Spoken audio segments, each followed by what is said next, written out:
আল্লাহর কোরআন দিয়ে বাংলাদেশ চলুক, এইটা যারা পছন্দ করে না, এরা যতই নামাজ পড়ুক, রোজা করুক, হজ করুক, যাকাত দেখ, এরা হলো মুনাফিক। জোরে কোন কি ফিক? মুনাফিক। মুসলমানের বাচ্চা হয়ে আল্লাহর কোরআন দিয়ে আমাদের বাংলাদেশ চলবে না, এই চিন্তা তোমার মাথার মধ্যে আসে কেমনে? তুমি চেষ্টা করো, তুমি চেষ্টা করো। রাসূল বলেছেন, মান সাআলাল্লাহু তাআলা আশ-শাহাদাতা বিসিদকিন বাল্লাগাহুল্লাহু মানাজিলাশ শুহাদা ওয়া মাতা আলা ফিরাশিহি। বাংলাদেশে আল্লাহর কোরআনের বিজয় হবে। এই কোরআনের পক্ষে যারা ইসলামে আন্দোলন করবে, মনে মনে যদি নিয়ত করে দরকার হলে বাতিলের বিরুদ্ধে লড়াই করে শাহাদাতের পেয়ালা পান করব, আল্লাহ রাসূল বলতেছেন ওয়া মাতা আলা ফিরাশিহি, সে যদি নিজের বিছানায় মৃত্যুবরণ করে, বাল্লাগাহুল্লাহু মানাজিলাশ শুহাদা, হাসরের ময়দানে আল্লাহ তাকে শহীদদের কাতারে দাঁড় করায়া দিবে। তাহলে চেষ্টা করার দরকার আছে না নাই? হ্যাঁ, আমরা চেষ্টা করব ইনশাআল্লাহ। আল্লাহ ডাক দিলেন, ইয়া আইয়ুহাল্লাযীনা আমানু, যারা আমাকে বিশ্বাস স্থাপন করেছো, আত্তাকুল্লাহ, তোমাদের মধ্যে যদি আল্লাহর ভয়টা সবসময় রাখতে চাও, আল্লাহর ভয় রাখতে গেলে মানুষের আইন দেওয়া হবে না, মানুষের তৈরি আইন দিয়ে আল্লাহর ভয় সবসময় থাকবে না, মাঝে মধ্যে থাকবে। কি কন? আসলে নামাজ পড়ছেন আপনি আল্লাহর ভয়ে, এবার জমি ধান দেখতেছেন, ওপর জমি পানি চলমল করতেছে, নিচে আমার পানি নাই, তখন কিন্তু মানুষের ভয়, আল্লাহর ভয় আর নাই, তখন মানুষের ভয় কেউ নাই। মসজিদে করলো কার ভয়? কার ভয় নামাজ পড়ছে? কথা কন না, কার ভয় পড়ছে? তো বাইরে এসে চারিদিকে তাকায়া কেউ নাই, আস্তে করে বসে বিসমিল্লাহ করে আল কাটছে, বিসমিল্লাহ করে আল কাটে ওই পানিতে হাত ধোছে, দুই আবার দাঁড়ায় চারিদিকে তাকায় বলে আলহামদুলিল্লাহ, কেউ দেখেনি। আপনারা বলেন তো, কেউ দেখেনি, এটা কি আল্লাহর ভয়ে না মানুষের ভয়ে? কেউ দেখেনি। যতদিন বাংলাদেশে মানুষের আইন চলবে, ততদিন মানুষের ভয়টা এইরকমই হবে। মসজিদের মধ্যে ঢুকবে আল্লাহর ভয়ে, কিন্তু হাতের জুতা কিন্তু দরজা থুবি না, ওটা আবার হাতত দিয়ে সামনে কাতারত যাবে। জোরে কোন কথা ঠিক কিনা? জিজ্ঞাসা করা হচ্ছে কার ভয়ে? আল্লাহর ভয়ে। তো জুতা কেন? তখন বলছে যে হুজুর চোরের ভয়। আল্লাহর ভয়, চোরের ভয় একই কলিজার মধ্যে যতদিন থাকবে, ততদিন আপনি মুসলমান বলে দাবি করতে পারবেন, কিন্তু মরার সময় মুসলমান হয়ে মরতে পারবেন না।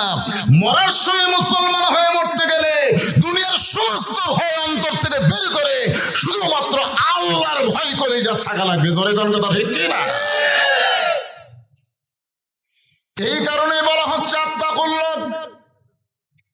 আল্লাহর ভয় কলিজার মধ্যে রাখতে গেলে। বর্তমানে যে আইন বাংলাদেশে চলতেছে, এই আইনের মধ্যে সন্দেহ আছে, ভুল আছে, ধোঁকা আছে। যে সংবিধান দিয়ে বাংলাদেশ চলতেছে, এই সংবিধানে ভুল আছে, সন্দেহ আছে, ধোঁকা আছে। কিন্তু যেই কোরআনের আপনারা ওয়াজ শুনতেছেন, এই কোরআনের মধ্যে কোনো সন্দেহ, ধোঁকা, ভুল, মাশাআল্লাহ।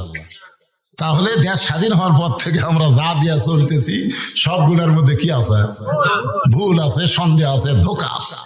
কিন্তু যেইটার ওয়াজ আমরা আজকে শুনবার আইছি, এইটার মধ্যে ভুলও নাই, সন্দেহ নাই, ধোঁকাও নেই। এখন আপনারা বলেন যে আমরা কি আজকে খালি শুনবো? টানা টানা করছেন কেন? মানাও লাগবে, মানে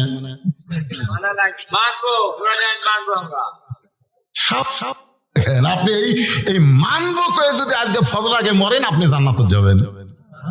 আর যখন টাইনে কবেন, 3 আলিফ টানে বলতেছেন মানাও লাগবে, তখন মরে গেলে ফেরেশতা কবে আল্লাহ কি করবো, ই তো টাইনিয়া করছে, আল্লাহ টাইনিয়া জাহান্নামে দিয়ে যায়। বিশ্বাস নাই আপনাদের? বিশ্বাস নাই? আমরা আপনাকে দোয়ায় গোটা বাংলাদেশ ঘুরতেছি, গোটা বাংলাদেশ আপনাকে দোয়ায় ঘুরতেছি। আগামী তো অবস্থা খারাপ না, আগামীর অবস্থা খুবই ভালো ইনশাআল্লাহ। বুঝতেছেন ভাই? কারণ ভাগ্য গুণে আমরা কি ইউনুস পাচ্ছি রে। আমার ভাই কয় দোয়া ইউনুস, ইউনুস নবীরে খাইলো মাছেতে গিলিয়া ফেরেশতা পাঠাইলেন আল্লাহ ইসমে আজম দিয়া, দমে দমে সে হরদম পড়ে সে ইসমে আজম, মাছেরই উদর হইতে বাঁচাইলা প্রাণ। সবাই বলেন আল্লাহু আল্লাহু, তুমি জানলে জালালুহু, শেষ করা তো যায় না গে তোমার গুণগান। আমাদের বাংলাদেশের মতন ৯৬ দেশের খলিফা হযরত ওমর আত্তাকুল্লাহ, আল্লাহর ভয়কে নিজের চোখে দেখার জন্যে ছদ্মবেশে মদিনার অলি গলি ঘুরতেছেন। হঠাৎ হযরত ওমর দেখতে পায় দুই পাহাড়ের মাঝখানে একটা গিরিপথ। জোরে বলেন কি পথ? একটা গিরিপথ। যারা হজ করতে গেছেন, এখন আর বর্তমানে মক্কা মদিনায় গিরিপথ নাই, অনেক পাহাড়ের ভিতর দিয়ে এখন রাস্তা হয়ে গেছে। আগে ছিল দুই পাহাড়, দুই দিকে মাঝখানে একটা রাস্তা। এই রাস্তার নাম হলো গিরিপথ, ভয়ঙ্কর রাস্তা। বাংলাদেশের মতন ৯৬টা দেশের খলিফা হযরত ওমর আত্তাকুল্লাহ, আল্লাহর ভয় নিজের চোখে দেখার জন্য ছদ্মবেশে ঘুরতে ঘুরতে দেখে একটা সুন্দরী মেয়ে ধীর গতিতে হেঁটে হেঁটে আসতেছে। একটা অতীব সুন্দরী মেয়ে ধীর গতিতে হেঁটে হেঁটে আসতেছে। মেয়েটার সামনেও কোনো মানুষ নাই, পিছনেও কোনো মানুষ নাই। ওমর ফারুক আসমানের দিকে তাকাই বললেন আলহামদুলিল্লাহ। কোন দিকে? কে আছে? আরো জোরে গান। এটা কি মাস? এটা আরবিতে কোন মাস? অনেকে বলে না যে আল্লাহ সব জায়গাতে আছে। আল্লাহ বলে সব জায়গায় থাকে, তাহলে রাসূল কোথায় গেছিল মেরাজ করবার? কথা কন না কেন? অনেকে কিন্তু বলে যে আমরা আছি যেখানে আল্লাহ আছে সেখানে। আর আমাকে এলাকার এক ভণ্ড কয় যত কাল্লা তত আল্লাহ। ইমানকে পরিষ্কার করা লাগবে। ইয়া আইয়ুহাল্লাযীনা আমানু, আগে আল্লাহ ইমানদারকে লক্ষ্য করে ডাক দিয়েছেন। আমরা বলবো আমরা আছি যেখানে আল্লাহর পাওয়ার সেখানে আছে না নাই? আল্লাহর চোখ আছে সেখানে, আল্লাহর কান আছে সেখানে। আপনি ফিস ফিস করে কথা বলেন, আল্লাহ শুনতে পায়। এমনকি বলাও লাগবে না, মনের মধ্যে কল্পনা করেন আমার আল্লাহ জানতে পারে। আপনি যেখানেই থাকেন না কেন, আল্লাহর চোখে আপনাকে দেখতে পায়। জোরে কোন কথা ঠিক কিনা? কিন্তু আল্লাহর নির্দিষ্ট একটা জায়গা আছে, সে জায়গা হলো মানিস তাওয়ালাল আরশ। আল্লাহ আরশে অধিষ্ঠিত। আসমানের দিকে তাকায় হযরত ওমর আল্লাহর প্রশংসা করলেন আলহামদুলিল্লাহ। এত সুন্দর একটা মেয়ে এই দুই পাহাড়ের মাঝখান দিয়ে ধীর গতিতে হাঁটতেছে, এত সুন্দরী একটা মেয়ে। এখন আপনারা চিন্তা করতেছেন হযরত ওমর যে মেয়েটাকে সুন্দরী বলতেছে, মেয়েটার চেহারা দেখে মেয়েটাকে সুন্দরী বলতেছে। বর্তমান বাংলাদেশের পরিবেশে পরিমণিকে মানুষ সুন্দরী বলবে। বাংলাদেশের পরিবেশে বেপরদা নারী চেহারা যদি ভালো হয় তাকে সুন্দরী বলবে। কিন্তু আল্লাহর কোরআন দিয়ে যখন বাংলাদেশ চলবে, তখন বেপরদা নারীকে কোনো তোমার সুন্দরী বলা হবে না। সুন্দরী নারী তারাই হবে যারা আল্লাহর আইন পর্দা মেনে চলে। মেয়েটা যদি দেখতে খাটো হয়, মেয়েটা যদি দেখতে কালো হয়, এরপরেও যদি আল্লাহর আইন পর্দা মেনে চলে, আল্লাহর ইসলাম কেবলমাত্র তাদেরকে সুন্দরী নারী বলে। আমার সঙ্গে এখন আপনাদের সবাইকে যদি আল্লাহর কোরআন বিশ্বাস করেন, তাহলে স্লোগান দেওয়া লাগবে। আমি যেই বলবো পর্দানিশী নারী যারা, আপনারা বলবেন বিশ্ব সুন্দরী তারা। বলতে পারবেন না? পর্দানিশী নারী যারা। এতগুলো মানুষ সামনে, মানে আপনাদের এলাকার মেয়েরা পর্দা করে না। এই মেয়েরা পর্দা করে না, আপনার এলাকার মেয়েরা করে। তাহলে তো আপনার বউ পর্দা করে, তা আপনি বলতে সমস্যা কি? আমি যেই বলবো পর্দানিশী নারী যারা, আপনার বলবেন বিশ্ব সুন্দরী তারা। পর্দানিশী নারী যারা। ওমর ফারুক মেয়েটার নিকটে গিয়ে বললেন, মা, এই নির্জন পথে তুমি একা একা চলতেছো, তোমার সামনেও কোনো মানুষ নাই, পিছনেও কোনো মানুষ নাই, তোমার অন্তরে কি কোনো ভয় ডর লাগতেছে না? এই গুহার মধ্যে দিয়া গিরিপথ দিয়া তুমি একা একা চলতেছ, তোমার সামনেও মানুষ নাই পিছনেও মানুষ নাই, একা একা চলতেছ, তোমার কি কোনো ভয় ডর লাগতেছে না? মেয়েটা হেজাবের ভিতর থেকে বলে, পথিক তুমি কি হযরত উমরকে চিনো? সুবহানাল্লাহ কোন?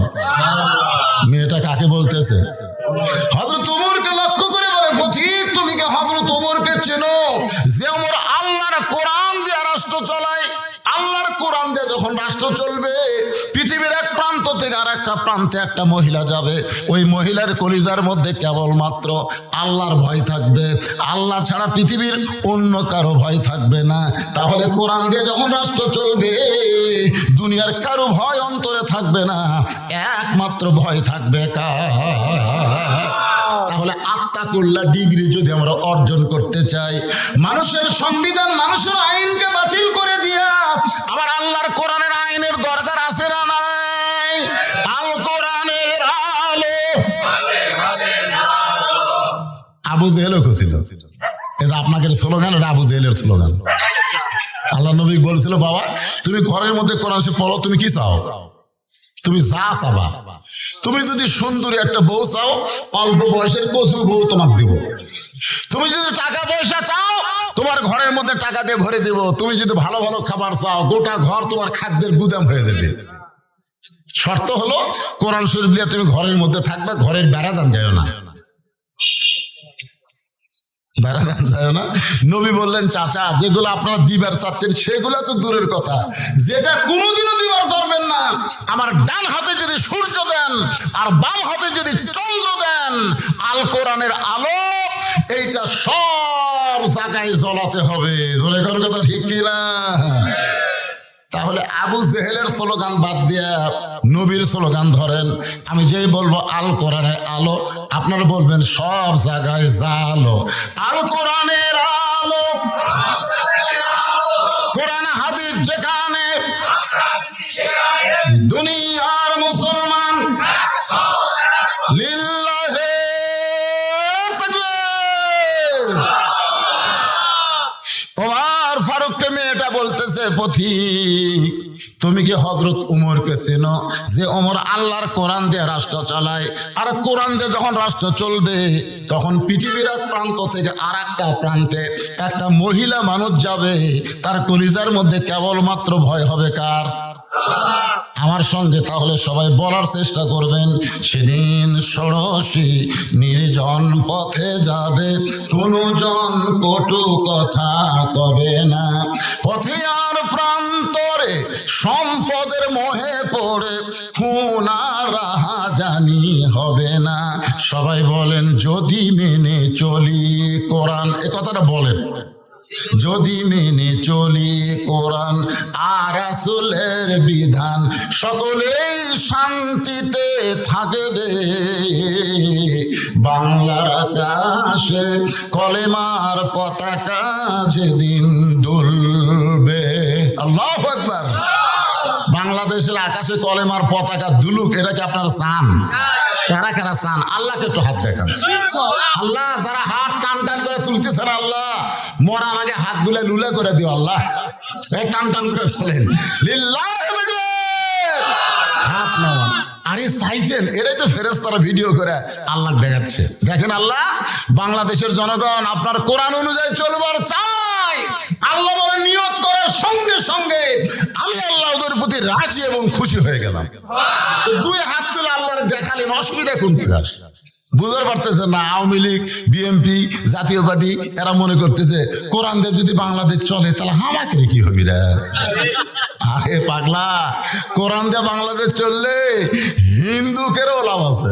আমার এলাকার সবগুলা হিন্দু একদিন আমার মাদের সাথে এসে বলছে, হুজুর আমরা আপনার দল করবো। আমি বললাম কেন? বলে বহু দল দেখা শেষ, আগামীতে দেখবো হিন্দুর আল্লাহর কোরআনের বাংলাদেশ। দেখছেন, হিন্দুরা বলতেছেন, আর আপনার মুসলমানের বাচ্চা হয়ে কথা সাহস পাচ্ছেন না, মনে করতেছেন কোরআন দিয়ে দেশ চললে তো এক নম্বর কাম হবে নামাজ পড়া রে। আমরা তো ফজর নামাজ পড়ি না রে, যে ঠান্ডা, আজান দিলে আমরা আড়াই হাত হই। এখন কোরআন দিয়ে রাষ্ট্র চললে প্রথমেই শর্ত হবে নামাজ কায়েম করা। নামাজ না পড়লে পাঁচাত বেড়িয়া নামাজ ধরাবি, জোরে কোন কথা ঠিক কিনা? এইরকম বেয়া নামাজেরা চাচ্ছে কোরআনটা বাংলাদেশ না চলুক।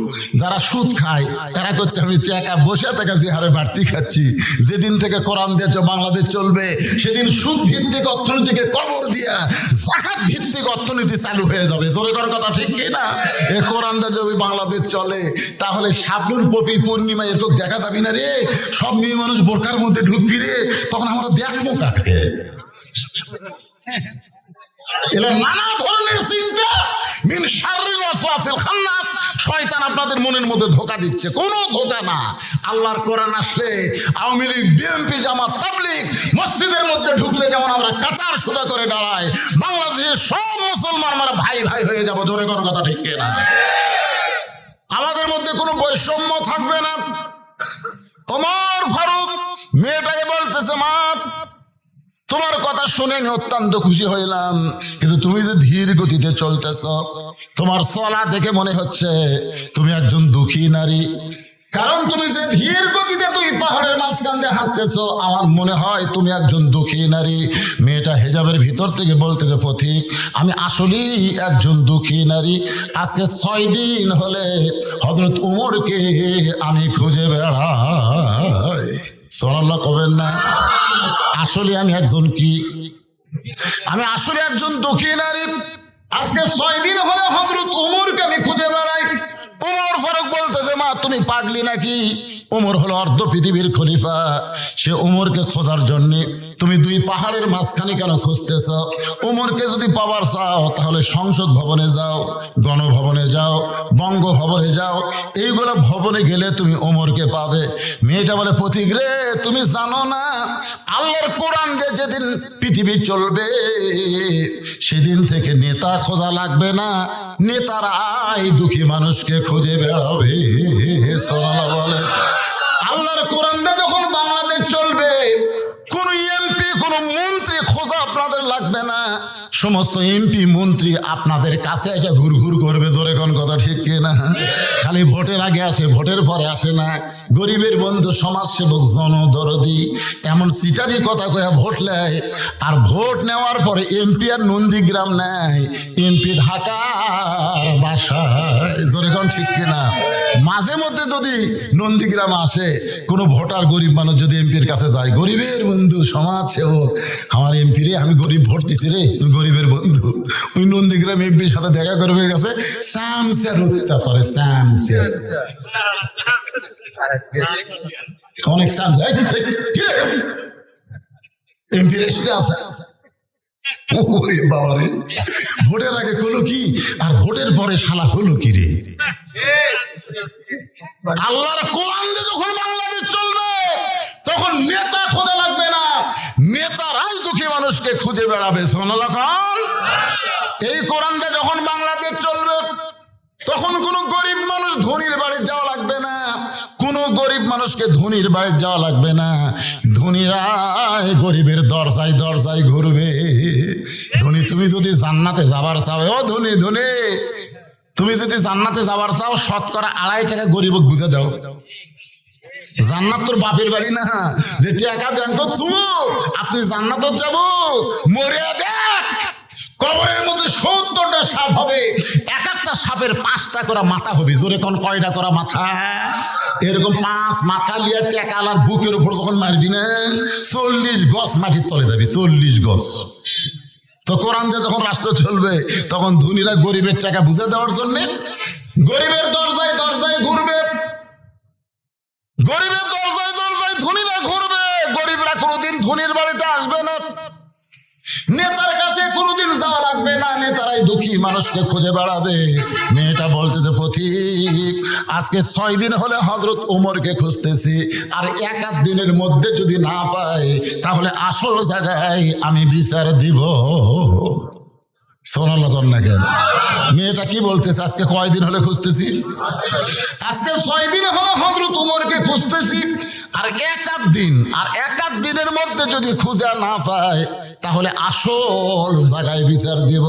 উমর ফারুক ছোট বাচ্চার মতন থর থর করে কাঁপতেছে। থর থর করে কাঁপার কারণ হলো কি জায়গা?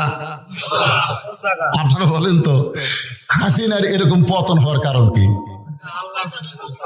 আমরা জজ কোর্ট, সুপ্রিম কোর্ট, হাইকোর্ট সব জায়গায় কিন্তু বিচার দিচ্ছি, কাম হয়নি। যত খারাপ মানুষ সব জামিন পায়, আর যত ভালো মানুষ সব জেলখানায়। তখন জনগণ দেখলো না, কাম হবি না, আসল জায়গা। সকালবেলা হুমকি মারছে আমার 5 ফিরে, সকালবেলা আমার চিনিস, আমি কার দল করি তুই জানিস? আগামীকাল সকাল 10টায় তো সাইজ করবো রে, সকাল 10টায়। এমন হুমকি মারছে, গরিব মানুষ বাড়ির যা কাঁদতেছে। বউ বলে কান্দো কেন? বলে সকাল 10টায় আমার হাত পা ভাঙবি। বউ কই তুমি পাগল নাকি? সকাল 10টায় তোমার হাত পা ভাঙবি আর তুমি আগা রাত্রে কান্দিছ? এই দেশত কি বিচার নাই? এই দেশ কি মগের মূল্য ধরে নাকি? তুমি চেয়ারম্যানকে বিচার দাও, মেম্বারকে বিচার দাও। তখন স্বামী মুচকি মুচকি হাসে। বউ কলে হাসো কেন? তুই বদরুল রশিদের ওয়াজ শুনিস নি? বউ কয় বদরুল রশিদ আবার কি ওয়াজ করছে? বদরুল রশিদ ওয়াজ করছে 6 বছর আম বাগানে চাষ করছে, 6 বছর। জ্যৈষ্ঠ মাসে দেখতে গেছে আম পাকছে কিনা, যা দেখে গাছের ডালে বসে এক ছোট্ট বাচ্চা পাকা আম পাড়তিছে আর ব্যাগের মধ্যে তুলতিছে। বাগানের মালিক বলে কে রে? আমি খাইনি, আমার পরিবারের কেউ আম খাইনি, আর তুই আমার কাছে আম পাড়তেছিস, তোর বাপক যা বিচার দেবো রে। ছেলে খালি মুচকি মুচকি হাসে। বাগানের মালিক বলে হাসিস কেন? বলে আমার বাপক কোথায় খুঁজবার যাবেন, আমার বাবা আর এক গাছে চড়ছে।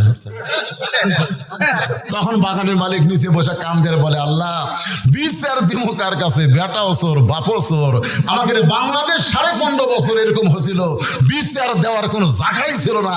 ছোট নেতার থেকে বড় নেতা সব শালারাই চোর। ধরে কোনো কথা ঠিক কিনা? একটা প্রধানমন্ত্রী পর্যন্ত 56,000 কোটি টাকা, ওনার বোন, ওনার ছেলে আর উনি, এই 3 জন মিলে ওই রূপপুর 56,000 টাকা কোটি, 1000 কোটি টাকা প্রধানমন্ত্রী চুরি করছে। তাহলে আপনাকে রানা কি বসে থাকবে? এতি নেতা, ফ্যাতি নেতা, স্যাতি নেতা, যত নেতা সব শালারাই চোর। বিচার দেওয়ার কোনো জায়গা নেই। বেটাও চোর, কথা কয় না কেন? বেটাও চোর।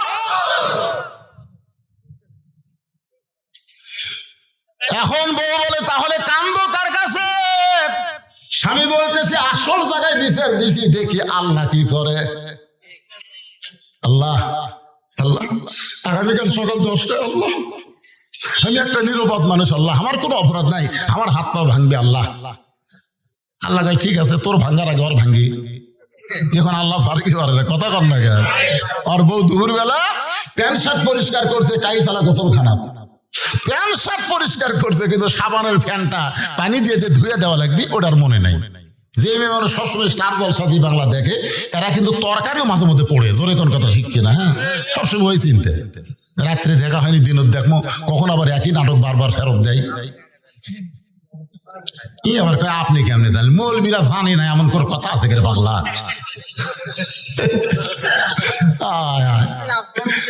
আমার এলাকাতে আমি কি শহরত আসমানত থাকি না গ্রামত থাকি? লিজি দেখছি এক মানুষ এই সব পুরো শেষ হলো রে, মানে পুরা গন্ধ বার হয়ে গেছে। ওই গ্যাসের চুলার উপরে তরকারি তুলে দিয়ে ওই নাটক দেখবার গেছে। এখন নাটক দেখবার যে তরকারি তুলে দিয়েছিল মনেই নেই। একে তরকারি পুড়িয়ে পাইলে পুড়িয়ে, আপনি বলেন তো তরকারি আর পাল্লা পুড়লে কয় বাড়ি পর্যন্ত যায়? দৌড়ে এসে দেখে কেন কি হলো? স্টার জলসা দেখবার যাই তো কাম ছাড়া। তা এখন প্যান্ট শার্ট পরিষ্কার করছে, সাবানের ফ্যানটা পরিষ্কার করেনি। এক সময় ওই ফ্যানটা শুকে টাইলসের উপর লেলপা হয়ে আছে। লেলপা বোঝেন? রাত 9টার সময় যে বেটা হুমকি দিস আগামীকাল সকাল 10টায় তো সাইজ কর্ম, ওই রাত 9টার সময় পন্সের স্যান্ডেল পাওয়ার দিয়া তলা সমান ওই বাথরুমে পেশাব করবার গেছে, ওর বউ যে লেলপা করে তো তুই কি জানে? ওই পন্সের স্যান্ডেল পাওয়ার দেয়, লেলপার উপর কেবল 2 পাও দিছে একবার। আপনার মনে করেন একবারে যদি 2 পাওয়া যায়, কোন ব্রেক ধরার বুদ্ধি আছে? খাস করে পড়েছে, ও মারে বাবারে কই চিল্লা উঠছে। বউ দৌড়া এসে দেখে স্বামী বেহুশে আছে, চোখে মুখে পানি দিয়েছে। চেতন উপায় কয় আমার মাছ হয়ে গেছে। মোবাইল করেছে শহীদ জিয়া মেডিকেল কলেজের অ্যাম্বুলেন্সে। অ্যাম্বুলেন্স রাত 11টার সময় প্যাঁপো প্যাঁপো করে গ্রামের মধ্যে ঢুকছে। স্বামী বলতেছে আমার গ্রামে কে অসুস্থ হলো, আমি একটু বাইরে যাই। বউ বলতেছে তোমার কি মনে নাই, তোমার হাত পাও ভাঙবি। সেটা তো সকাল 10টায় রে, এখন বাজে রাত 11টা। আমার গ্রামের কোন বাড়িতে অ্যাম্বুলেন্স আসতেছে একটু দেখা লাগবে না? ওই বার হইয়া দেখে যাই হুমকি মারছে ওরই দরকার। আস্তে আস্তে যায় দেখে তক্তা যেরকম বার করে, তক্তা ওইরকম শান করে বার করে অ্যাম্বুলেন্সের এক দিক দিয়ে ঢুকে দিচ্ছে। ওই জানলার যা বলতে থেকে, ভাই সকাল 10টা বাজতে অনেক বাকি ভাই, 41 সালের বহু বাকি ভাই, 24 সালের খবর কি?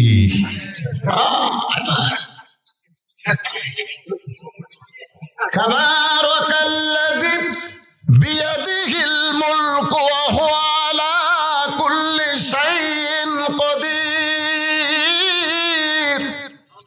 গোটা পৃথিবীর রাজত্ব, কর্তৃত্ব, মালিকানা কার হাতে?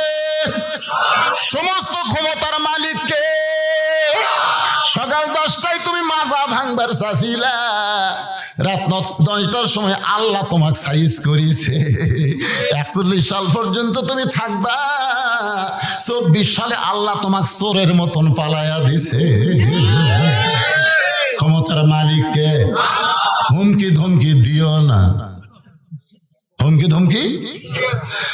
আল্লাহর বান্দার একটু মনোযোগ দিয়ে শুনবেন। মেয়েটা বলতেছে 6 দিন হলে হযরত ওমরকে খুঁজতেছি, আর 1-8 দিনের মধ্যে যদি ওমরকে না পাই তাহলে আমি আসল জায়গায় বিচার দিব। সঙ্গে সঙ্গে হযরত ওমর ছোট বাচ্চার মতন কান্দের বলে, মা তুমি যেই ওমরকে খুঁজতেছ আমি হইলাম সেই ওমর। তুমি যেই ওমরকে খুঁজতেছো আমি হলাম সেই ওমর। মেয়েটা হেজাবের ভিতর থেকে ফোঁপায় ফোঁপায় কান্দের বলে, আমিরুল মুমিনিন আপনি যদি সেই ওমর হন তাহলে চোরের মতন একা একা কেন ঘুরতেছেন? আপনার কি কোনো চামচা নাই?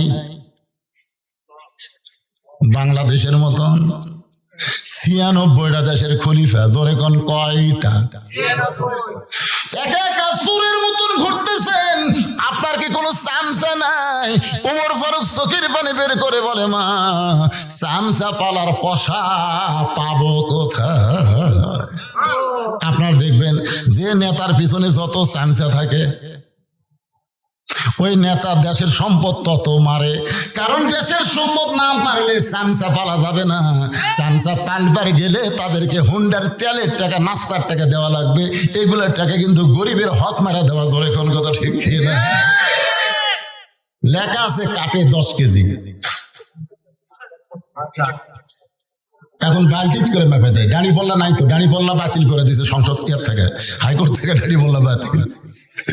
দাঁড়ি পল্লা কি এখন বালতির দাগ দিছে, ওই দাগ পর্যন্ত চাউল দেয়, মাপা হয় 8 সের। কে রে লেখা আছে 10 কেজি হলো 8 সের। সাহস করে একটু চেয়ারম্যানের কাছে যায়, একটু লোকমা দিছে, চেয়ারম্যান সাহেব কার্ডে লেখা আছে 10 কেজি আর আপনি দিলেন 8 সের। তখন চেয়ারম্যান চৌকিদারকে বলছে, নাম কাটে দেন, নাম কাটে দেন। জোর হাত করে বলতেছে, যা দিচ্ছেন দেন, আর জীবনে লোকমা দেবো না। চেয়ারম্যান কয়, পাগলা তো 2 কেজি না মারলে আমি চামচা পালমো কি দিয়ে রে? তাহলে চামচা পালবার গেলে যে টাকা লাগে সেই টাকা হযরত ওমরের নাই, জোরে কোন আছে? ওমর ফারুক বললেন, মা কি দুঃখ তোমার মনে, যেই দুঃখ নিয়ে আজকে 6 দিন হলে তুমি আমাকে খুঁজতেছ, তোমার দুঃখের কথাটাকে একটু বলা যায় না? এবার শোনেন, ইয়া আইয়ুহাল্লাযীনা আমানু ইন্নাল্লাযীনা ক্বালু রাব্বুনাল্লাহু সুম্মা ইসতাকামু তাতানাজ্জালু আলাইহিমুল মালাইকা আল্লা তাখাফু ওয়া লা তাহজানু ওয়া আবশিরু বিল জান্নাতিল্লাতী কুনতুম তুআদুন। ইয়া আইয়ুহাল্লাযীনা আমানুত্তাকুল্লাহা ওয়া কুনু মা'আস সাদিকিন। মেয়েটা বলতেছে, ইয়া আমিরুল মুমিনিন আমার জীবনের সবচাইতে বড় দুঃখ হলো আমি 6 বছর বয়সে ঈমান গ্রহণ করেছি। শুধু ঈমান গ্রহণ করার অপরাধে, শুধু ঈমান গ্রহণ করার অপরাধে আমাকে জালিম সরকার, জোরে কোন কি সরকার? জালিম সরকার 12 বছর জেলখানায় বন্দি করে রাখছে। আমার জীবনে কোনো অপরাধ নাই, একটাই মাত্র অপরাধ, শুধু ঈমান গ্রহণ করার অপরাধ। ইমানের কলেমা পড়া কোনো সমস্যা না, ইমানের কলেমা গ্রহণ করাই হলো অপরাধ।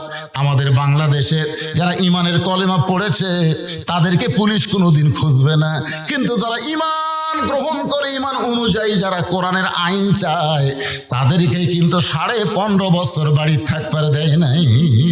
জোরে কোন কথা ঠিক কিনা? মেয়েটা কি বলতেছে, আমার জীবনের সবচাইতে বড় দুঃখ হলো 6 বছর বয়সে ইমান গ্রহণ করেছি, 12 বছর জেলখানায় বন্দি জীবন কাটাইছি।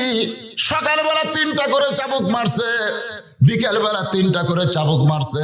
আমার দেহের এমন কোন জায়গা নাই যেই জায়গায় জালেমের চাবুকের আঘাতের দাগ নাই। আপনারা বলেন তো আমির হামজা কোন অপরাধে জেলখানায় 3 বছর? মামুনুল হক কোন অপরাধে জেলখানায় 3 বছর? যেই মামুনুল হক বাঘের মতন গর্জন করে ভাষণ দেয়, আর সেই মামুনুল হককে জেলখানায় নিয়ে যাওয়ার পরে সে হেঁটা হেঁটা আদালতে আসতে পারে না, তাকে চেয়ারে করে আদালতে আনতে হয়। ধরে কোন কথা ঠিক কিনা? তার মানে কি বুঝতেছেন, আলেমদেরকে জেলখানায় নিয়ে যায় ওই সমস্ত জালেমরা কিন্তু সহজে রাখে না, বরং তাদের উপরে নানা ধরনের শাস্তি আরোপ করা হয়। ধরে কোন কথা ঠিক কিনা? এমনকি আমাদের ইমামে আজম আবু হানিফা রহমতুল্লাহ আলাইহিকে মিথ্যা অন্যায় ভাবে জালিম জেলখানায় বন্দি করে নানা ধরনের কষ্ট দিয়েছে। আবু হানিফা রহমতুল্লাহ আলাইহির মা একদিন ছেলেকে দেখতে গেছে, ছেলেকে যখন দেখতেছে তার গোটা গায়ে রক্ত। মা বলে, বাজান তোর পাঞ্জাবের উপর দিয়ে রক্ত কেন দেখা যায়?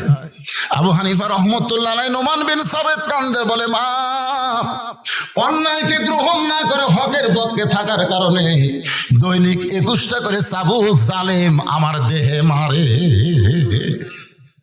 আমরা যেই মাযহাবকে মানি, চিন্তা করেন আমাদের মাযহাবের ইমাম বাতিলের সঙ্গে আপোষ না করে দৈনিক যদি 21টা করে চাবুক খায়, শেষে তাকে বিষ পান করে যদি হত্যা করা হয়, আর আমরা সেই মাযহাব মানবো আর অন্যায়ের সঙ্গে আপোষ করব, হকের পক্ষে থাকবো না। এই মাযহাব মানা দিয়ে আপনি কিন্তু জান্নাতে যাবার পারবেন না, ইমামকে অনুসরণ করা লাগবে। ধরে কোন কথা ঠিক কিনা? আপনি যদি ইমামকে অনুসরণ করেন, একটি দায়িত্ব বিহাদাল ইমাম, আপনি অনুসরণ করলেন কিন্তু ইমামের আগে রুকুত গেলেন, ইমামের আগে ছেদায় গেলেন, তাহলে ইমামকে অনুসরণ করবেন, আবু হানিফার মাযহাব মানবেন, কিন্তু তার মতন বাতিলের সঙ্গে জিহাদ করবেন না, তাহলে তো আপনার হলো না। কথা কন না কেন? বারে মন খারাপ করতেছেন আপনারা? একটু মনোযোগ দিয়ে শুনবেন, যে কোনো সময় আমাদের মৃত্যু হবে, যে কোনো সময়। আজকের মাহফিলটা মনে করেন আমার জীবনের শেষ মাহফিল, আপনার জীবনের শেষ মাহফিল হতে পারে। জোরে কোন ঠিক কিনা? তাই হক কথা বলার সময় জবান বন্ধ রাখে। কোন দল করেন সেটা ভুলে যান। কোরআনের মাহফিলে যখন বসেছেন তখন নিশ্চয় আপনি আল্লাহর দল হয়ে গেছে। আপনি বাইরে কোন দল করেন ভুলে যান। কি কোন দল আপনাকে বাঁচাবে না, কোন দল আপনাকে রক্ষা করতে পারবে না। যদি আপনি আল্লাহর কোরআনের দলে ভর্তি হয়ে যান, এই কোরআনের ওসিলায় আল্লাহ আপনাকে জান্নাত দিয়ে দিবে। তাই অন্য কোনো দিকে মনোযোগ না দিয়ে একটু মনোযোগ দিয়ে কথাগুলো শুনবেন। মেয়েটা বলতেছে, আমির আল মুমিনিন, আমি যেই দেশের জেলখানায় বন্দি ছিলাম ওই দেশের নাম হলো রোম দেশ। জোরে কোন নাম কি? আপনি যখন রোম পারস্য দখল করলেন তখন আপনি ঘোষণা করলেন মুসলমান কোন রাষ্ট্র যখন দখল করবে ওই রাষ্ট্র তখন আল্লাহর কোরআন দিয়ে চলবে, আর আল্লাহর কোরআন দিয়ে যখন কোন রাষ্ট্র চলবে ওই রাষ্ট্রে আর কোনো জেলখানা থাকবে না।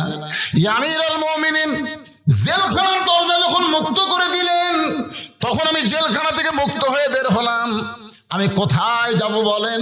আমার দাদা হলো খ্রিস্টান, আমার বাবা হলো খ্রিস্টান, আমার 14 গোষ্ঠীর সবাই খ্রিস্টান, এমনকি রোম দেশের সবাই খ্রিস্টান। আমি খ্রিস্টান ধর্মের একজন মুমিনা নারী হয়ে আমি কোথায় যাব? আজকে 6 দিন হলে এই 2 পাহাড়ের মাঝখানে আপনাকে খুঁজতেছি। যদি আপনাকে খুঁজে পাই, আপনার কাছে এই দুঃখিনী মেয়েটা একটু আশ্রয় চায়। সুবহানাল্লাহ কয় না? আপনার কাছে এই দুঃখিনী মেয়েটা একটু আশ্রয় চাই। উমর ফারুক মুচকি মুচকি হাসিতে বললেন, মা আমি তোমাকে আশ্রয় দিবার পারবো না, তবে আল্লাহর কোরআন তোমাকে অধিকার দিয়েছে। আপনারা বলেন তো এই কোরআনে নারীদের অধিকার আছে না নাই? কতগুলা মেয়েদের কানে কানে যা বলবে খবরদার খবরদার, কোরআনের দলক যেন ভোট দিও না। কোরআনের দলক ভোট দিলে কিন্তু তোমাকে মার্কেট করবার দিবি না, তোমাকে কিন্তু বাড়ির থেকে বাইরে হবার দিবি না, তোমাকে কিন্তু সুটকেসের মধ্যে তালা দিয়ে বন্ধ করে থবি, এমন ভয় দেখাবি, বুঝলেন? আর না রে ভাই, আমার মায়েরা যারা আছেন শোনেন, মা শোনেন, নারীদেরকে সবচাইতে বেশি অধিকার দিয়েছে ইসলাম। ধরে কোন কথা ঠিক কি না? একসময় বক্তারা ওয়াজ করতো, মেয়েরা তখন বুঝতো না, বক্তারা এসে ইচ্ছা মতো ওয়াজ করে যাইতো। এক বক্তা ওয়াজ করছে, স্বামীর পায়ের তলে বইয়ের জান্নাত। স্বামীর পায়ের তলে কি? বইয়ের জান্নাত। এটা শোনার পরে তো স্বামী সেই মশান, বউ খালি মাঝে তুই যতই ইবাদত কর, যতই নামাজ পড়, আমার এই ফাঁকা পায়ের তলে তোর জান্নাত।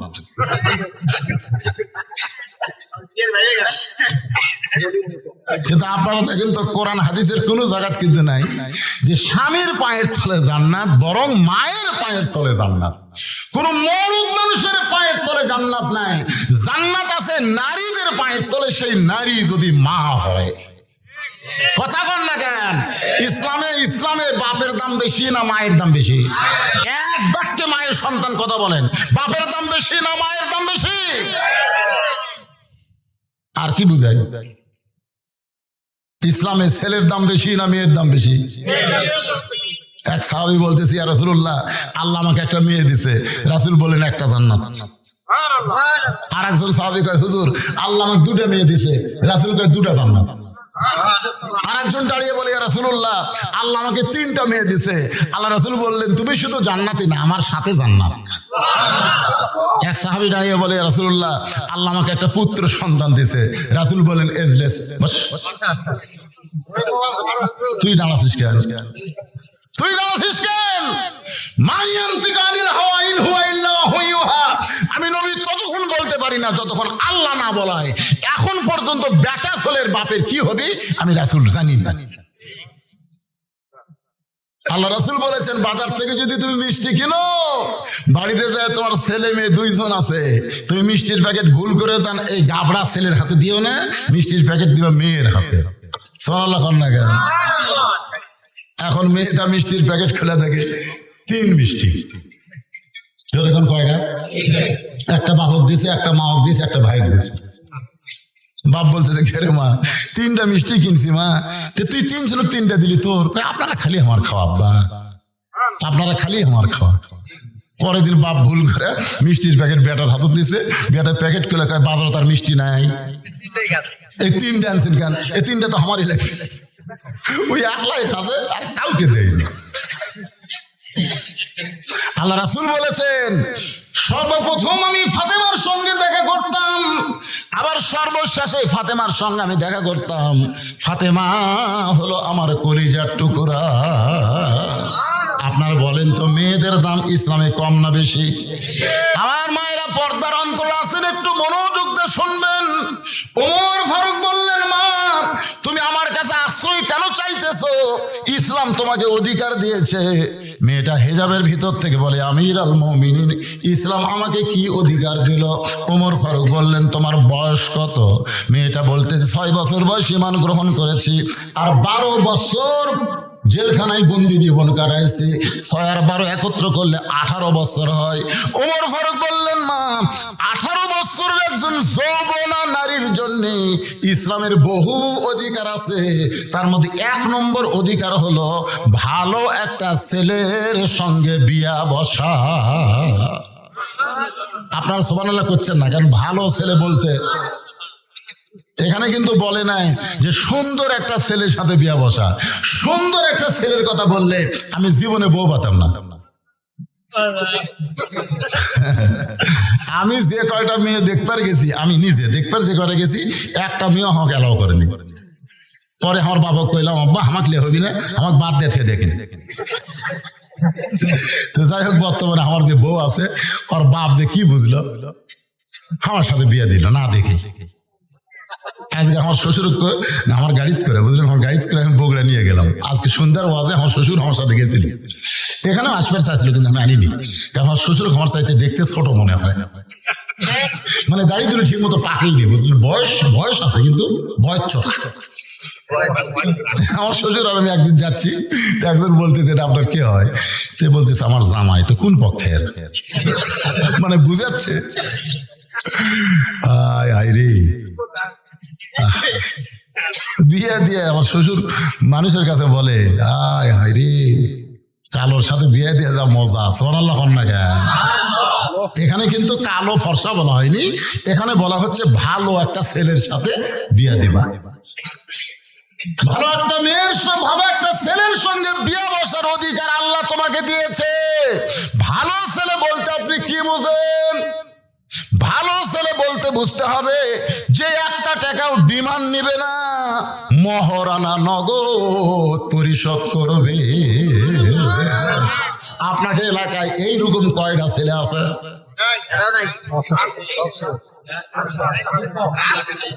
কারা কারা বিয়ে করেননি তারা হাত তোলেন তো দেখে। যারা বিয়ে করেননি এখন পর্যন্ত, যারা বিয়ে করেনি তারাই মাহফিলত কেউ নাই।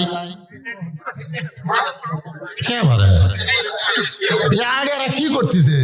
আপনি কি এলাকার আড়িয়ারা কি করতেছে?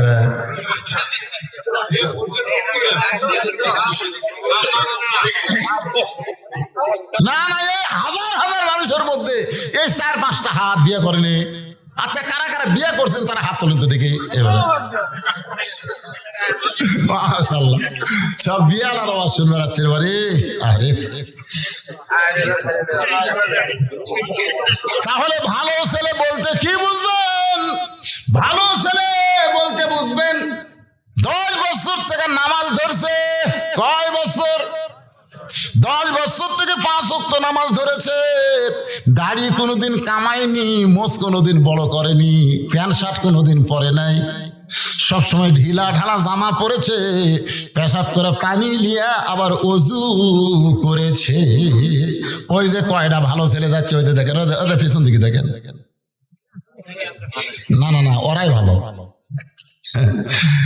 ওর সাথে আপনার বিয়ে দিয়ে দেখেন, আপনার বউ করে দিল কানবে। আপনার ওই দাদির কাছে নানির কাছে কোনোদিনও ফিস ফিস করবি না। একটা হুজুরের বউ কোনোদিন দাদি নানির কাছে কয় না কি রে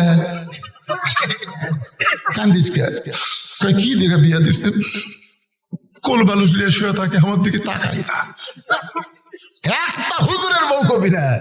যারাই বলবে ওই প্যান্ট শার্ট পরা খাড়া হয়ে পেশাব করে পানি নেয় না, এরকে বউ কবি। কথা বল না কেন? ভালো ছেলে বলতে কি বুঝতেছেন? একটা ভালো ছেলের সঙ্গে বিয়ে বসার অধিকার আল্লাহ তোমাকে দিয়েছে। ও মা, এই মুহূর্তে তুমি ভালো ছেলে কোথায় পাইবা? তুমি ভালো ছেলে কোথায় পাইবা মা? কারণ তোমার তো কোনো অভিভাবক নাই। আমি তোমার অভিভাবক হইয়া একটা ভালো ছেলের খবর দেই। দেখো তো ছেলেটা তোমার পছন্দ হয় কিনা, দেখো তো ছেলেটা তোমার পছন্দ হয় কিনা। ওমর ফারুক বললেন মা আমি ছেলেটার নাম বলি, নামটা শোনার পরে দেখো তো ছেলেটা তোমার পছন্দ হয় কিনা। মেয়েটা বলতেছে তাহলে আপনি বলেন। ওমর ফারুক বললেন ছেলেটার যোগ্যতা হলো 30 পারা কোরআনের হাফেজ। সুবহানাল্লাহ, আস্তে আস্তে আস্তে আস্তে। হাফেজ কি করে খাবি রে? আমার বাপ সবসময় গল্প করছে, হাজি সাহেব জানে, আব্দুর রশিদ ভাই, আমার বাপ গল্প করছে 3 ছেলে নিয়ে আমার কোনো টেনশন নাই। 2 কলেজের প্রফেসর, একটা প্রাইমারি হেডমাস্টার, এই মৌলবি খেলে আমার টেনশন। কি করে খাবি? আমি যখন ওয়াজ করে যাইতাম, আব্বা কয় আজ তো কত দিল দেখি। তখন আমি কইতাম আব্বা দিছে, আব্বা মাশাআল্লাহ দিছে, দেখি না কত দিছে। তখন আমি পকেটটা বাইর করে তখন দিই, উপরে 100 টাকা, তারপরে 50, তারপরে খালি 10। আব্বা গুনা কয়েছে রে 250 হলো রে। তোর টাটকা বলতে তুই যে সারা রাত মানুষের ওয়াজ করিস, আরে 250-300 করে টাকা দেয়, দোকানদারি করে খা। বিশ্বাস করেন আমার বাপ জোর করে আমাকে ওয়াজ বাদ দিতে আমাকে একটা কাপড়ের দোকান করে দিল। কাপড়ের দোকানদারি করি আমি। আর মাঝে মধ্যে গল্প করে আমার এই ছেলেগুলা খুবই চিন্তায়, কি করে খাবি। আলপুরা দরবার শরীফে আল্লাহর ওলি মোহাম্মদ আলী ফরিদি রহমতুল্লাহ আলাইহি যেদিন দুনিয়া থেকে বিদায় নিলেন, আমি তার জানাজার নামাজ পড়ে বেড়াইছিলাম। ওই ঘুরে ঘুরে তার দেহ দেখাচ্ছে, ঘুরে ঘুরে, মানে হাজার হাজার মানুষ তো, লক্ষাধিক মানুষ এখন তাকে দেখবে, তার সোনার চেহারাটা দেখবে। এটা দেখবার দেখ ঘুরে ঘুরে যিনি দেখাচ্ছেন তিনি হচ্ছেন রসমনা হায়দারি হুজুর, উনি মারা গেছে, ওনার বাড়ি হচ্ছে ঈশ্বরদী। এরকম ঘুরে ঘুরে দেখাচ্ছে। আমি ঘুরে ঘুরে দেখতে গিয়া হুজুরের মুখের দিকে তাকায় আমার চোখ আর সরে না। আমি কিছুক্ষণ যখন তাকাই আছি তখন হায়দারি হুজুর বুঝতে পারলেন ইত্তাকু ফিরাসাতাল মুমিনিনা ফাইন্নাহু ইয়ানজুরু বিনুরিল্লাহ। এই মৌলানা সাহেব তো সাধারণ মানুষের মতন দেখতেছে না, আমাকে হাত ধরে হুজুরের কাছে টেনে নিল। আমি আধ ঘন্টা পর্যন্ত মোহাম্মদ আলী ফরিদি পীর কেবলা রহমতুল্লাহ আলাইহির চেহারার দিকে তাকায় থাকলাম। ওই যে পাগল হয়ে গেলাম। আলপনা দরবার শরীফের দোকানদারি ব্যবসা বাণিজ্য বাদ দিয়ে সব ছাড়িয়ে চলে আসলাম এখানে। দীর্ঘদিন এখানে থাকার পরে আলোচনা শুরু করলাম, ওয়াজ নসিহত করি, টাকা পয়সা কে কি দেয় বাংলাদেশের কোন লোক বলতে পারবে না। বৈদেশিক টাকা গুনালে অত দূরের কথা দেখে আলিছে কেউ বলতে পারবে না। 17 বছর পর্যন্ত আমার এইভাবেই চলতেছে। 17 বছর। 2007 সালে বীরগ্রাম যখন আমি গেলাম, পিছন দিক থেকে একটা ট্রাক আমার গাড়িকে লক্ষ্য করে মারলো, সাথে সাথে আমার সেক্রেটারি মারা গেল। সেক্রেটারি যখন মারা গেল আমি গাড়ির মধ্যে বেহুশ হয়ে থাকলাম। আমাকে নিয়ে গেল শহীদ মেডিকেল হাসপাতালে। আমার সেক্রেটারি মারা গেছে, আমার গায়ের যে চাদর সেরে দেওয়ার লাশ ঢেকাতেছে, গোটা এলাকা আমার খবর হয়ে গেল বৈদেশিক মারা গেছে। সবাই আমার নামে ইংলালিয়া পড়লো। আমার বাড়িতে কেউ মাইক্রোলিয়া, সিনজেলিয়া, টেক্সিলিয়া সবাই চলে গেছে। আমি আছি মানে শহীদ মেডিকেল হাসপাতালে। আমার বাপের কাছে যা বলতেছে আপনার ছেলের লাশ কখন দাফন হবে? আব্বা কয় কেরি আমার ছেলে তো মরেই নিবে। আসলে মরে গেছে আমার সাহাবী। ভালো হওয়ার পরে আমি আল্লাহর কাছে ওয়াদা করলাম, আল্লাহ আজকে যদি আমি মরে যেতাম, তখন কিন্তু ইউটিউব ছিল না, ফেসবুক ছিল না, এরকম ওয়াজ প্রচারের কোনো মাধ্যমে ছিল না, ছিল না। আমি মরে গেলে সবাই বলতো বলছি একটা ওয়াজ করতে রে, মারা গেছে। মরে যাওয়া মাত্র আমি শেষ হয়ে যেতাম। আমি সেদিন নিয়ত করলাম যে আর টাকা পয়সা কামাই করে আমি নিজের জন্য খরচ করব না। সেই টাকা পয়সা জোগাইতে জোগাইতে সর্বোচ্চ 12 শতক জায়গার উপর আমি একটা মাদ্রাসা তৈরি করলাম। তারপর আবার কিছু জায়গা কেনার পরে একটা মসজিদ তৈরি করলাম। তারপর আবার কিছু জায়গা কেনার পরে আবার ভিন্ন করে মাদ্রাসা তৈরি করলাম। এখন আমার জায়গা ওইখানে গিয়ে দেখবেন সমস্ত জায়গা কিন্তু ওয়াকফ করা। জোরে কোন কি করা? ওয়াকফ করা। 235 শতক জায়গা ওয়াকফ করে সেইখানে মসজিদ, মাদ্রাসা, এতিমখানা তৈরি করা হয়েছে। মহিলা মাদ্রাসা বর্তমান 3 তলা। সুবহানাল্লাহ কন না কেন? 3 তলা। আর এই বছর ইউটিউব ভাইরা জানে, এই বছর আমি আল্লামা সাইদি হুজুরের নামে একটা শহীদ দেলোয়ার হোসেন সাইদি হুজুরের রহমতুল্লাহ নামে একটা অডিটোরিয়াম করলাম। এই বছর আমার পায়ের মুজের থেকে জুতা করে আমার এই রুমাল পর্যন্ত, পাঞ্জাবি, কোট যা দেখতেছেন, মোবাইল, ঘড়ি, চশমা সব হচ্ছে মানুষের হাদিয়া। আজকেও একজন একটা তসবিহ আর জায়নামাজ হাদিয়া দিল। মানে আমার কোনো জিনিস কিনা লাগে না, জনগণে আমাকে হাদিয়া দেয়। তাহলে আমি কেন আমার জন্য করবো? আমি যা করবো আল্লাহ রাসূলের জন্য করবো। আল্লাহ যেন কবুল করে, জোরে করে আমিন। আমি কথাটা কেন বললাম, কি প্রসঙ্গে বললাম একটু মনে রাখবেন আল্লাহর বান্দারা। ওমর ফারুক বলতেছেন, মা আমি যেই ছেলেটার খবর দিচ্ছি সেই ছেলেটা হলো 30 পারা কোরআনের হাফেজ। আপনারা বলেন তো হাফেজের দাম আছে না নাই? যে রাস্তা দিয়ে হেঁটে যাবে ওর পায়ের জুতার পরশে আল্লাহ কবরে আযাব মাফ করে দেয়।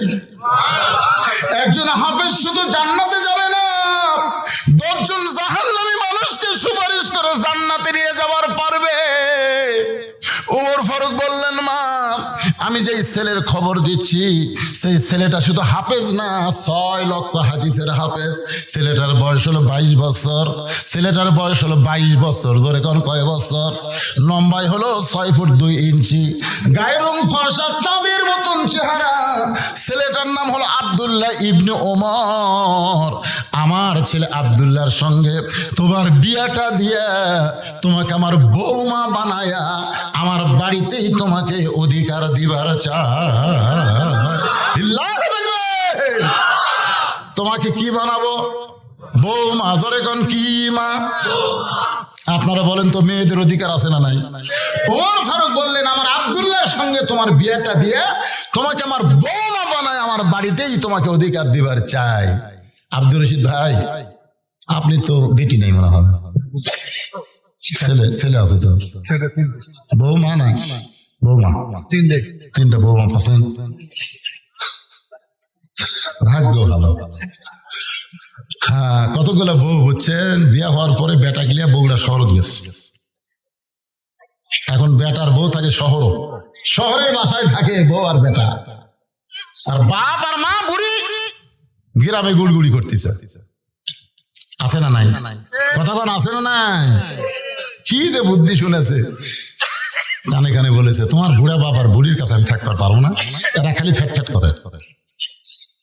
এখন বইয়ের কথা মতো এখন ছেলেরা বগুড়া বাসা করছে। এখন বগুড়া শহরের মেন কেন্দ্রে একটা সুন্দর বাসা করে স্বামী স্ত্রী দুইজন থাকে, ভালো চাকরি করে, ভালো কামাই। একদিন বাবা অসুস্থ হয়ে বগুড়া পপুলার ডায়াগনোস্টিক সেন্টারে দেখাবার গেছে। ডাক্তার এত ভিড়, দেখতে দেখতে রাত 9টা বাজছে। 9টা, এখন তো পরীক্ষা টরীক্ষা খুব বেশি, সব দিকে রাত 9টা বাজছে। এখন চিন্তা করে এই 9টার সময় আমি ডুবাটেকুর কেমনে যাই, ডুবাটেকুর কেমনে যাই, এই চিন্তা করতেছে বুড়ে। তখন ভিতরের মন বলতেছে এত ডুবাটেকুর চালে গেলে এত বেটার বাসা নাই, বেটার বাসার যা। তখন রাত 9টার সময় ছেলের বাসাত গেছে, ছেলে যেন ভালো হয় এই জন্য ভালো নাম তো হচ্ছে আব্দুল্লাহ। রাত 9টার সময় ডাকতেছে, আব্দুল্লাহ রে, আব্দুল্লাহ। আপনার ক্ষণ তো এটা গ্রাম না শহর? কথা কন না করে ভাই। কিন্তু বাপ কি বেটা শহরের ভাষা ডাকবার পারে? গ্রামের ভাষা ডাকছে, আব্দুল্লাহ রে, আব্দুল্লাহ। আব্দুল্লাহ মনে মনে চিন্তা করে শহরের সবাই আমার সাহেব কয়, স্যার কয়, আমার নাম ধরে ডাকার মরদ তো কেউ নাই। এ রাত 9টার সময় আমার নাম ধরে ডাকলো কে? গেট খুলে দেখে বাবা দাঁড়িয়ে আছে। ও বাবা, শহরে বাসা করার পর থেকে আপনি তো আসেন না বাবা। বাবা গো, আপনি তো আসেন না বাবা, আজকে রাত 9টার সময় কেন আইছেন? বাবা বলতেছে আমার ঠেকা পড়ছে, ঠেকা, যাওয়ার পারিনি, যাওয়ার গাড়ি নাই, কি করবো? ডাক্তার দেখতে দেখলো নাড়া পাচ্ছে, এই জন্য তোর বাড়ির দরজা চাচ্ছি, তুই কি ভিতরে ঢুকাবো না এতে যাবো? আব্দুল্লাহ বুঝতে পারছে আমার বইয়ের কারণে বাপ খালি সেই রকম রাগে আছে। বাপ বুঝতেছেন না বাপের রাগ আছে না। আব্দুল্লাহ আস্তে করে বাবার হাত ধরে রেস্ট রুমে বসায়, বলে বাবা একটু ধৈর্য ধরেন, একটু ধৈর্য ধরেন। বাবারে বসায় থুইয়া আব্দুল্লাহ আস্তে আস্তে আইসা দেখে বউ ঘরের মধ্যে কম্বল গাও দিয়ে শুয়ে আছে। বইয়ের কাছে ফিস ফিস করে বলতেছে, ময়না পাখি, ময়না পাখি, আমার বাবা আছে, আমার বাবা। তোমার বাবা আছে আমি জানি না। যখন আব্দুল্লাহ করে ডাকলো তখন আমি শুনিনি। হায় হায়, স্বামী দুর্বল হয়ে বউ আস্তে আস্তে করছে, আর বউ যে জোরে চিল্লে উঠছে, ওর বাপ রেশন মধ্যে শুন করছে, ওরে বাবা রে, তোমার বাবা আছে, তোমার বাবা খাবার দাও, দেখো ডাইনিং টেবিলে খাবার দাও, মিক্সিতে খাবার আছে, ফ্রিজের মধ্যে খাবার আছে, বের করে দাও। আব্দুল্লাহ বলতেছে অনেকদিন পর বাবা আইছে, তুমি যদি বাবার সামনে একটু খাবার দাও আমার বাবা বড় খুশি হবে। বউ বলতেছে সকাল থেকে আমার পিঠ শিরশির করে, আমার মাজা বেদনা করতেছে, আমি উঠতে পারলাম না, তুমি পারলে তোমার বাপকে খাবার দাও। আব্দুল্লাহ ধীরে ধীরে বাবার কাছে চলে আসে, বাবার চোখ দিয়ে দর দর করে পানি পড়ে। আব্দুল্লাহ বলে বাবা এমন করে আপনি কেন কাঁদতেছেন? বাবা বলে তোর বউয়ের অসুখ হয়েছে, তোর বিবি বড় ব্যথায় পড়েছে, আর অসুস্থ বউকে তুই কেন আমারে খাবার দিবার বলিস রে পাগল? তুই কি মনে করছিস আমার থাকার জায়গা নাই তাই বলে কি বগুড়া খাওয়ার হোটেল নাই? তুই কি মনে করছিস বগুড়া আমার থাকার জায়গা নাই তাহলে হোটেল নাই? আমি খাইয়ে যাচ্ছি বাবা, আমার অসুস্থ বউরে কবরদার জ্বালাতন করিস না, একটু থাকার জায়গা না। এখন আব্দুল্লাহ একটা ঘর দেখে বলে বাবা তার ওই ঘরে আপনি ঘুমান। রাত 9টার সময় বাবা না খাইয়া ঘুমায় গেছে। রাত যখন 11টা বাজে এমন সময় আব্দুল্লাহর শালা বইয়ের ছোট ভাই, রাত যখন 11টা বাজে তখন আব্দুল্লাহর শালা বোঝেন না বইয়ের ছোট ভাই, দরজাতে সে ডাকতেছে শেফালি আপা, শেফালি আপা। আব্দুল্লাহর বইয়ের নাম হলো শেফালি, শেফালি আপা। বিয়ের যেমন হিন্দু ধরা ধরে লাভ মারে, আব্দুল্লাহর বউ কম্বল ফেলা দেয়া মারছে লাভ। আব্দুল্লাহ তাকায় দেখে তখন কম্বল আছে, বউ নাই। কম্বল আছে, বউ নাই। বউটা গেল কোন জায়গায়? দৌড়া গিয়া গেট খুলে দিয়ে বলে, ভাই এত রাত্রে কোত্থেকে আসলি? বলে ক্যারাম বোর্ড খেলতে খেলতে রাত হয়ে গেছে, আবার ঘড়ির দিকে তাকানোর টাইম পাই নাই, আমি একটু ঘুমাবার চাই। বোন কান্দার বলে, পাগল হয়েছিস নাকি? তুই আমার ভাই, না খেয়ে ঘুম পাড়বি, আমার চোখে ঘুম ধরবে না। আগে খাওয়া, তারপরে ঘুমানো হবে। আব্দুল্লাহর বউ তার ভাইকে ডাইনিং টেবিলের চেয়ারে বসায়া ভাত তরকারি যা ছিল সব গরম করে ভাইয়ের সামনে দিয়া বলতেছে, খা ভাই, খা ভাই, তুই না খাইলে আমার কলিজার মধ্যে কোনো শান্তি নাই। আব্দুল্লাহ মনে মনে চিন্তা করে, 9টার সময় আমার বাবা আইলো, তখন তোর মাজা বেদনা পিঠ শিরশির করে। আর 11টার সময় খা ভাই, খা ভাই, কারণ কি? 12 হয়ে থাকে 5 তরকারি গরম ভাত, শালার মাথায় বইয়ের হাত। কয় তরকারি? 5 তরকারি গরম ভাত, শালার মাথায় বইয়ের হাত। খালি বলতেছে, আরে এক টুকরা খা ভাই, আরে এক টুকরা খা ভাই। আব্দুল্লাহ আস্তে আস্তে বাবা যে ঘরে ঘুমাই, ওই ঘরের জানলার পাশে গিয়ে তাকায় দেখে, জিরো বাল্বের আলোতে বাবার শুকনা মুখ দেখতে পায়। বাবা আমার 9টার সময় না খাইয়া ঘুম পাড়ছে। আমার বাবা যখন খাবার চাইছে, আমার বাবাকে যখন খাবার দেবার বলেছি, তখন তোর মাজা বেদনা পিঠ শিরশির করে। আমার বাবা না খাইয়া ঘুম পাড়তেছে, আর তোর ভাইয়ের সামনে 5 তরকারি গরম ভাত। এমন সময় আল্লাহর কোরআন বলতেছে, আল্লাযী খালাকাল মাউতা ওয়াল হায়াতা লিয়াবলুয়াকুম আইয়ুকুম আহসানু আমালান ওয়া হুয়াল আজিজুল গফুর। আব্দুল্লাহ রে, আজকে তোর নেক আমলের পরীক্ষা হবে। আব্দুল্লাহ, আজকে তোর সুন্দর আমলের পরীক্ষা হবে। তোর শালার সামনে 5 তরকারি গরম ভাত, আর তোর বাপ না খেয়ে ঘুম পাড়তেছে। এই মুহূর্তে তোর আমল কি? এমন সময় আল্লাহর কোরআন সামনে দাঁড়ায় বলতেছেন, ওয়াকাযা রাব্বুকা আল্লা তা'বুদু ইল্লা ইয়্যাহু ওয়া বিল ওয়ালিদাইনি ইহসানান। আল্লাহর ইবাদতের পরে বাপ মার প্রতি ইহসান করো, দয়া করো, ভক্তি করো। তুমি যতই নামাজ পড়ো, রোজা করো, তোমার বাপ মার কলিজায় যদি সামান্য কষ্ট দাও, তোমার একটা ইবাদত আল্লাহর দরবারে কবুল হবে না। কথা বলেন না কেন? কবুল হবে? মায়ের মনে কষ্ট দিয়েছেন, বাপের মনে কষ্ট দিয়েছেন। দাঁত থাকতে মানুষ দাঁতের মূল্য দেয় না, চোখ থাকতে মানুষ চোখের মূল্য দেয় না। 18 সালে আমার বাবা মারা গেছে। বাবা যখন মারা গেছে, তখন আমরা 4 ভাই মায়ের কাছে গিয়ে বললাম, মা বাবা মারা গেছে। মা বলতেছে, আফসোস করিস না, বাবা মরে গেছে, মরা যখন লাগবে। আমি তো মা, তোদের জীবিত আছি। 23 সালের 25 ডিসেম্বর যখন মা মারা গেল, আমার বাপ মাকে মসজিদের পাশে কবর দিয়ে রাখছে।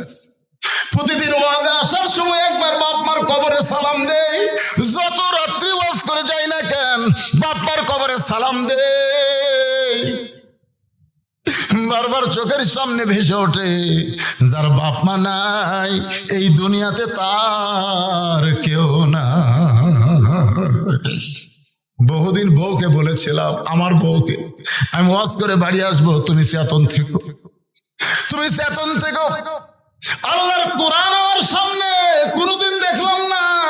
আমার যাবার কারণে আমার বউটা চেতন আছে, কিন্তু আমার মা যেই ঘরে ঘুমায়, ওই ঘরের পাশ দিয়ে যখন আমি হেঁটে যাই, মামার জুতার শব্দ শুনে বুঝতে পারে, বাজান আমি ঘুমাই নাই। আমার মা ঘরের দরজা খুলে দেয়। আমি বলতাম, মা কোনদিন কি আপনার চোখে ঘুম ধরে না? মা বলে, পাগল ছেলে, ওয়াজ করে বাড়ি আসবি। এইটা জানার পরে দুনিয়ার কোনো মা ঘুমায় না। আজকে যাদের মা নাই, বাপ নাই, তারাই বুঝতেছে এই দুনিয়াতে সব কিছু থাকার পরেও তার কিছুই নাই। জোরে কোন কথা ঠিক কিনা? আব্দুল্লাহ তাকায় দেখে বাবার মুখটা শুকনা দেখতে পায়। এখন আব্দুল্লাহ কি করবে? আল্লাহর কোরআন বলতেছে, লিয়াবলুয়াকুম আইয়ুকুম আহসানু আমালা। তোকে পরীক্ষা করা হবে সুন্দর আমল। এই মুহূর্তে তোর আমল কি? আব্দুল্লাহ চোখ বন্ধ করছে, কারণ ভালো কিছু করবার গেলে চোখ বন্ধ করা লাগবে। তো চোখ বন্ধ করে দেখে উটি বলা একটা বেলান আছে। উটি বলা মানে শহরের বাসার তো লাঠি থাকে না রে ভাই, উঠি বলে, উঠি বলা একটা বেলান আছে, 1 হাত। আব্দুল্লাহ চিন্তা করতেছে কি করি, নারী নির্যাতনের আইন আছে বারে, মরদ নির্যাতনের কোনো আইন নেই। আজকে আপনারা বলেন তো বাংলাদেশে পুরুষ নির্যাতনের কোনো আইন আছে, কিন্তু নারী। এখন তো আমার বউ যদি মারি আর বউ যদি কেস করে তাহলে আমার চাকরিও যাবি, জেল খাটা লাগবে। ইমান বলতে দেখে মারার জায়গা নাই, যে জায়গাত মারলে কাউকে দেখাবার পারবি না সেই জায়গাত মার, সেই জায়গাত মারলে কাউকে দেখাতে পারবি না সেই জায়গাত মার। পিছন দিকে তাকে দেখ উঁচা হয়ে আছে, ওই উঁচা জায়গাত মারবো। বিসমিল্লাহ কয় এক বাড়ি এক হস, দুই বাড়ি দুই হস। এখন তুই কি করবো? বউ তো খালি সারাক বলতেছে আর এক টুকরা খা ভাই, আর এক টুকরা খা ভাই, মানে অন্য কোনো দিকে খেয়াল নাই। মানে বাপের কেউ আসলে, বুঝলেন, বাপের ভাই আসলে, বোন আসলে, বাপের বাড়ির কেউ আসলে অন্য কোনো দিকে খেয়াল আছে, অন্য কোনো দিকে খেয়াল নাই। ভাই তো খাবি না, জোর করে বলতেছে ভাই আর এক টুকরা, ভাই আর এক টুকরা। আব্দুল্লাহকে হার বাপ না খায় ঘুম পাড়তেছে, আর তোর ভাই খাবি না আবার এক টুকরা, খালি রাগ খালি ফুঁসে উঠছে, বুঝলেন। বইয়ের পাশে যায় জাগা মতো, ওদের পিছনে যে উঁচে হয়ে আছে ওই জাগা মতো বিসমিল্লাহ কয় এক বাড়ি। যে বাড়ি মারছে লাগবে কম, শব্দ হবে বেশি। ওই জায়গার যদি কোনোদিন বাড়ি বসান দেখবেন শব্দ বেশি, লাগবে কম। না কেন ওই জায়গা কিন্তু লাগবে কম, শব্দ বেশি। যেই বাড়ি মারছে বল লাত্তি মারলে যেন শব্দ হয়। বউ দৌড় শালাও দৌড়, বউ দৌড় মারছে শালাও দৌড় মারছে। শালা চিল্লাই বলে দুলা ভাই এই গভীর রাত্রে আমার বোনকে মারলেন কেন? আব্দুল্লাহ বলছে তোর বোন আমার কে হয়? তুই যে কইলি আমার বোনকে মারলেন কেন? তোর বোন আমার কে হয়? আল্লাহ হুন্না লিবাসুল লাকুম ওয়া আনতুম লিবাসুল লাহুন্না। স্বামী হলো বিবির পোশাক, বিবি হলো স্বামীর পোশাক। তোর বোনকে আমি এত ভালোবাসি, আমার বাপ্পাকে গ্রামে রাইখা আমি শহরে তোর বোনের জন্য একটা বাসা বানাইছি। শালারে তোর বোনকে কেন মারলাম যদি জানতে চাস তাহলে আয়। শালা কয় আমাকে মারবেন নাকি? বলে তোকে মারবো না, তোকে একটু দেখাবার চাই। এবার শালার হাত ধরে বাবা সেই ঘরে ঘুমাই, ওই ঘরের জানলার কাছে নিয়ে গিয়ে বলতেছে তাকায় দেখ তো ভিতরে মানুষটা কে? বলে এইটা তো আপনার বাবা। কখন আইছে? বলে 9টার সময়। আমার বাবা না খায় ঘুমাই গেছে। শালা বলতে দিল ভাই টেবিলের উপর এত খাবার আমার বোন আমাকে দিল, আমি খাই না তারপরে জোর করে খাওয়াই, তাহলে আপনার বাবা না খেয়ে ঘুমাইলো কেন? আব্দুল্লাহ কামদের বলে আমার বাবাকে যখন খাবার দিবার কইছিলাম তোর বোন কইল আমার মাজা বেদনা পিঠ শিরশির করে। আমার বাবা তোর বোন অসুস্থ কথা শুনে না খাইয়া ঘুমায় গেছে। এখন বললে শালা বল আমি কি করব? শালা বলতে দুলা ভাই আর একটা মারেন, আর একটা মারেন। কারণ মানুষের জাত না, মানুষের জাত যদি হইতো তাহলে শুধু বাপের আত্মীয়কে ভালোবাসতো না, শ্বশুরের আত্মীয়কেও ভালোবাসতো। ধরে কোন কথা ঠিক কি না? আজকে আপনাদের ঘরগুলো খেয়াল করে দেখেন তো, আমার মায়েরা যারা পর্দার অন্তর আছেন মা শোনেন, আপনি যদি আপনার স্বামীর আত্মীয়কে ভালো না বাসেন আপনার স্বামীও কিন্তু আপনার আত্মীয়কে ভালোবাসবে না। কিন্তু যারা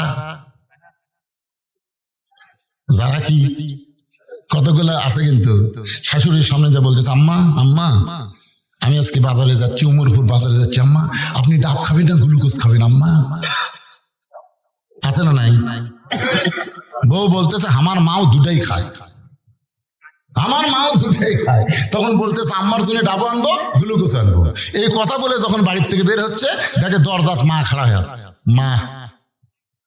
মায়ের দিকে না তাকায় যখন নিচের দিকে তাকায় বাড়ির থেকে বের হয়, মা বলে পাগল 7 দিন আগে 10 টাকার পান কিনা দিছিস, পানগুলো শেষ হয়ে গেছে।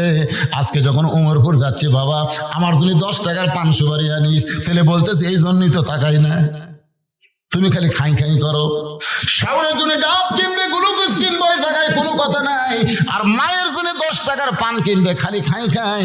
এরা কিন্তু বেটা না, এরকম পাটা ঘরে ঘরে বহু আছে। জোরে কোন কথা ঠিক কি না? আপনারা কি পাটা হবেন না বেটা হবেন? কারা কারা বেটা হবেন আল্লাহকে একটু হাত দেখান। লিল